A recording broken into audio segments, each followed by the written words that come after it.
আসসালামু আলাইকুম। পঞ্চম শ্রেণীর গণিত বই নিয়ে ধারাবাহিকভাবে আলোচনা করছিলাম। তার ধারাবাহিকতা এখন তোমাদের সাথে তার 99 নম্বর পৃষ্ঠাটি নিয়ে সমাধান দিব।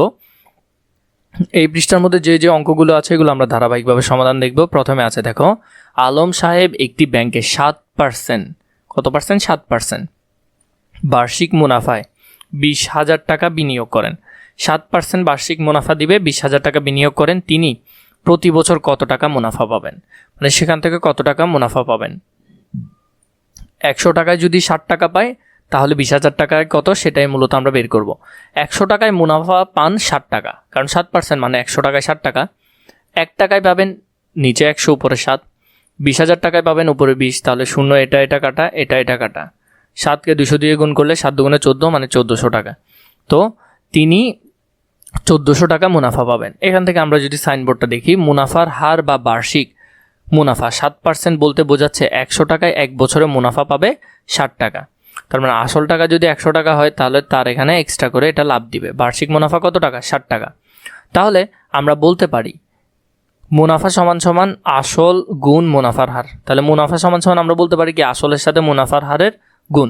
বিনিয়োগকৃত টাকাকে বলা হয় আসল, যেটা আমরা বিনিয়োগ করছি, মানে উনি বিনিয়োগ করছে কত টাকা? 20,000 টাকা, এটাকে বলা হয় আসল টাকা। এটাকে কি বলে?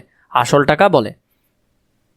1 নম্বরে আমাদেরকে একটা কাজ দিয়েছে, একজন উদ্যোক্তা ব্যাংক থেকে 8% মুনাফায় 50,000 টাকা ঋণ নিলেন।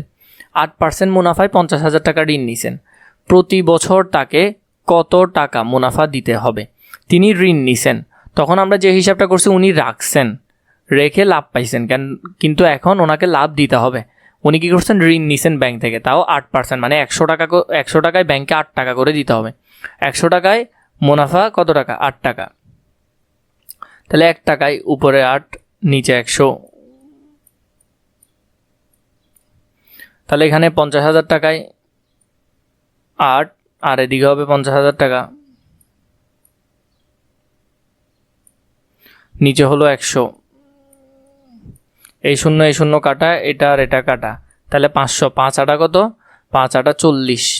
40 হলে আর এক্সট্রা শূন্য দুইটা বসে যাবে, 40 আর এদিকে এক্সট্রা দুইটা শূন্য, তার মানে 4,000 টাকা। তাহলে প্রতি বছর কত টাকা মুনাফা দিতে হবে? 4,000 টাকা মুনাফা দিতে হবে ব্যাংকে। তাহলে এখানের মধ্যে প্রতি বছর টাকা দিতে হবে 4,000 টাকা করে। এরপরে যদি আমরা 100 নম্বর পৃষ্ঠায় দেখি, 100 নম্বর পৃষ্ঠার মধ্যে বলা আছে, নিচের সমস্যাটি সহপাঠীদের সঙ্গে আলোচনা করে দলে সমাধান করি। সোহেল তার খামারে 2,30,500 টাকা বিনিয়োগ করলেন। বছর শেষে বেড়ে 2,48,940 টাকা হলো। তিনি কত হারে মুনাফা পেলেন?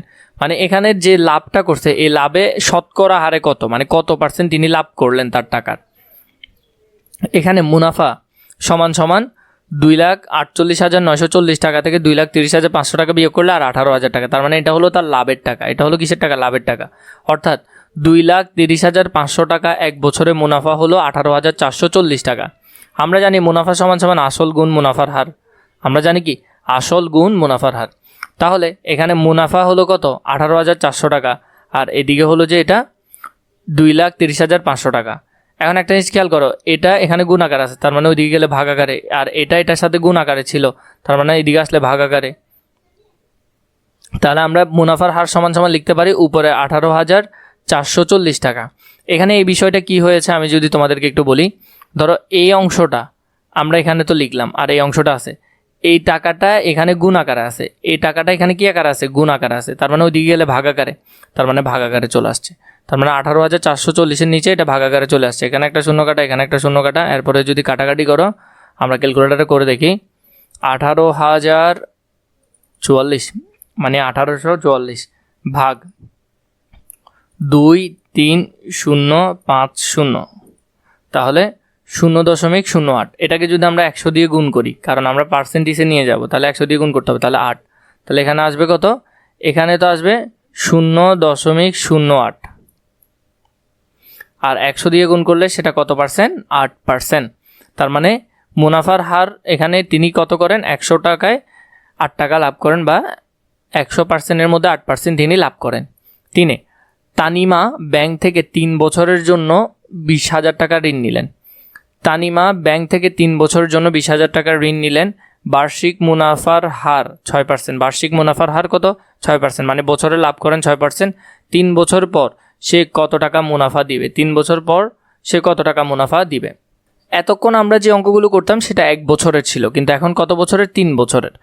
3 বছর শেষে বার্ষিক মুনাফার হার 3 গুণ পরিশোধ করতে হবে। প্রথম বছর শেষে আসলের সাথে মুনাফা যোগ হবে, পরবর্তী বছরের শেষে আসলের সাথে মুনাফার সাথে আবার মুনাফা, কারণ দ্বিতীয় বছর, তৃতীয় বছরে আসলের সাথে মুনাফার সাথে আবার মুনাফা, এরপরে আবার মুনাফা। তাহলে তানিম মুনাফা দিবে। তার টাকা কত ছিল? তানিম ব্যাংক থেকে 3 বছরের জন্য 20,000 টাকা ঋণ নিলেন। তাহলে এখানের মধ্যে তার মোট টাকা ছিল কত টাকা? 20,000 টাকা। কত টাকা সে ঋণ নেয়? 20,000 টাকা ঋণ নেয়। তাহলে আমরা যদি এখান থেকে মোট টাকা ঋণ নেয় 20,000 টাকা, 6% সুদে। কত পার্সেন্ট? 6%। কিন্তু কয় বছরের জন্য? 3 বছরের জন্য। তাহলে এখানে হবে 3 বছর। এরপরে যদি খেয়াল করি, এখানের মধ্যে আছে কত? 20,000 টাকা। 20,000 টাকা লিখলা সেমভাবে 20,000 টাকা। 6% মানে কি? 100 ভাগের 6 লিখলা, উপরে আছে 3। তো সবগুলো দেখো গুণাকারে উপরে আছে, শুধু 100টা নিচে আছে। তার মানে আমরা কি 100কে কী করলাম? সবার নিচে নামাই দিলাম। একই কথা, যাতে কাটাকাটি করতে সুবিধা হয় এই জন্যই নামাই দিছি। 20,000 টাকা 6 আর এদিকে 3, এখানের একটা শূন্য কাটা, এদিকের একটা শূন্য কাটা, তাহলে 200। 200কে যদি 6 দিয়ে এবং 3 দিয়ে গুণ করো, তাহলে 200কে আগে 6 দিয়ে গুণ করি, 200 গুণ 6, তাহলে হলো 1200 টাকা। 1200কে যদি আবার 3 দিয়ে গুণ করো, তাহলে 3600 টাকা। তাহলে ওকে সুদ দিতে হবে কত টাকা? 3600 টাকা।